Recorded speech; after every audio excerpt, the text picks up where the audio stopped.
My name is David Ricke. I've been a Brookside consultant since 1981. And I'm here today to talk to you about why and how this Brookside philosophy of balance really works. I've had people tell me over the years, well, that's just a good idea, but I don't know how great it is. I'm going to tell you, this thing works, and it's made a fine living for me, and it will make a fine living for anyone who follows this concept.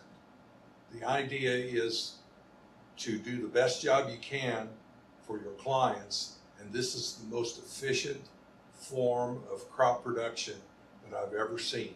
I've never come across any other. If I had, I wouldn't be here.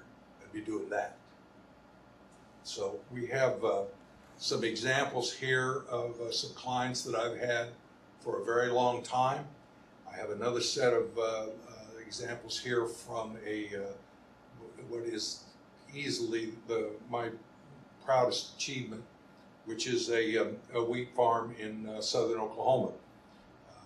The first part we're going to go through is southern Indiana, a client of mine for over 35 years. And this man's soils were not in bad shape when I started. He was doing a good job of farming and a good job of crop production before he met me. My job was to make him money, and I did. Now, one of the things that he had a bit of an advantage was he was in a virtual shadow of a large egg farm. So he had access to layer manure, and so the purchase of commercial fertilizer was not all that great in this particular case, but he did buy plant food. The deal was, and one of the reasons I like to use this example was that we had large quantities of plant nutrients to manage, and how we went about it, and the results after 35 years in his soil tests.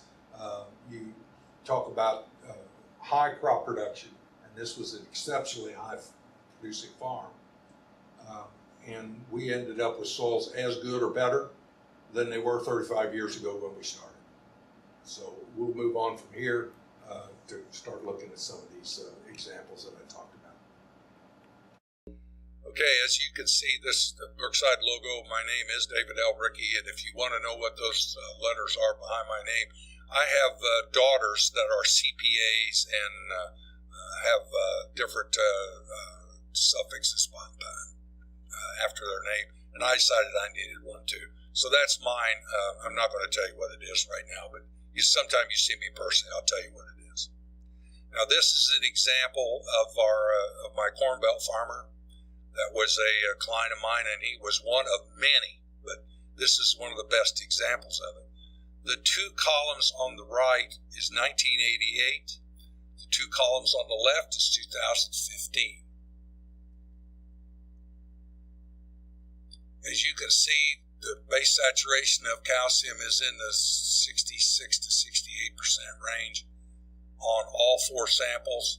The point of this slide is that the soil reports from 1988 and from 2015 are the same, and we made a good crop every year and made money on a crop every year while we did this. So we did not shred this farm by any means or lower its fertility. If anything, it's every bit as good as it was. Here's an example of the corn he's growing there, and there's an example of the soybeans he's growing. This is an example of a large livestock producer, another one of my clients. And this is not a farm that needed fixing. It was in good shape when I stepped on this farm to begin with. You'll notice that there's, of these 5 samples, one of them is a construction site that really can't hardly grow anything. They just happen to be in here. But the first 3 and the one on the far right will show you the base saturation of calcium, magnesium, and potassium. This an example of a farm, and one of the locals, this is fairly local to me, and one of the guys that always seems to be around in the communities jumped on me one time when he knew that I was the consultant there, and the client had been bragging about me and about what a good job I did. And this guy says, well, how can you charge so much money to do that? And I said, okay. I said, I charged him, he's got 6,000 acres. I charged him $3 an acre. I said, and this year I took $90,000 off his fertilizer bill, and he raised a better crop than he did the year before. So you tell me who made the best deal. And then I just left after that. Didn't care to carry on the conversation with him any longer. But anyway, that's the whole idea behind this. This guy was spreading a lot of hog manure and then buying fertilizer on top of that until he hired me, and then he stopped buying fertilizer and started managing and utilizing the waste stream that he had on the farm. And that's what I've made a living doing. All right, this is an example or beginning of an example of a wheat farm in southern Oklahoma. I took this picture here. It's actually on the section line. The Chisholm Trail actually crossed this farm. It's about 8 miles north of the Red River in extreme southern Oklahoma. Soils are, there's very mild winters, pretty good rainfall, but the rainfall pattern is wet springs and wet falls, dry summers, and dry winters, which makes it a wonderful place to pasture cattle in the wintertime. This farm was operated for 24 years, put out 24 corn crops there, 24 wheat crops there, and we never harvested a grain. We grazed it off every year. This is a few of it. There's about 4,000 acres in the original farm, and then it got bigger after that. The three examples on the left is what we found when we walked on this farm in 1999. The ones on the right are what the farm looked like in 2012. The pHs were 5 or below. There's virtually no phosphorus there. This thing had been mined, literally mined out. I don't know how weeds grew there, but they did. Anyway, we put it. Here's also an example of putting the right stuff on the right farm. The lime that was applied to this farm, we hauled from 100 miles away. It was high calcium soft lime, which is what we needed. We did not need magnesium, but we did need calcium. There was a quarry 8 miles away, or 12 miles away, from this farm that wanted to sell us lime for $1.25 a ton.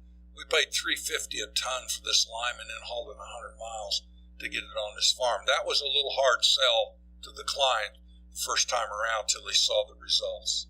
Now, you'll see in this picture here, there is a big lime pile there, which was a great source of entertainment for the cattle grazing there. But this lime was lime that was hauled in from a great distance. We put a big pile of it there so we had an inventory, so that when we start spreading in April and May to get ready for the next crop, we had an inventory, didn't have to worry about having enough trucks to get it there. It was a high calcium lime. It did not meet the Oklahoma road standards, which is a good thing because the stone was too soft to use on the roads. This is an example. I took my hat off and stuck it in the growing wheat there to give you an example of what kind of lush pasture we had on this land that wouldn't hardly grow good weeds 24 years before that.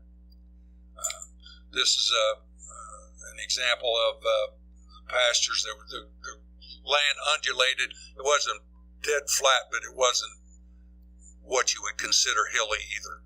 Our stocking rate here was about 400 to 500 pounds per acre. So if it was a 4-weight calf, we had 1 to the acre. If he was a little heavier, he got a little more than that. Our goal was 450 pounds of gain per acre to pay all the bills. We never had a year that was less than 550, and some years substantially more than that, depending on our rainfall pattern and weather and so forth. That's pretty well the example.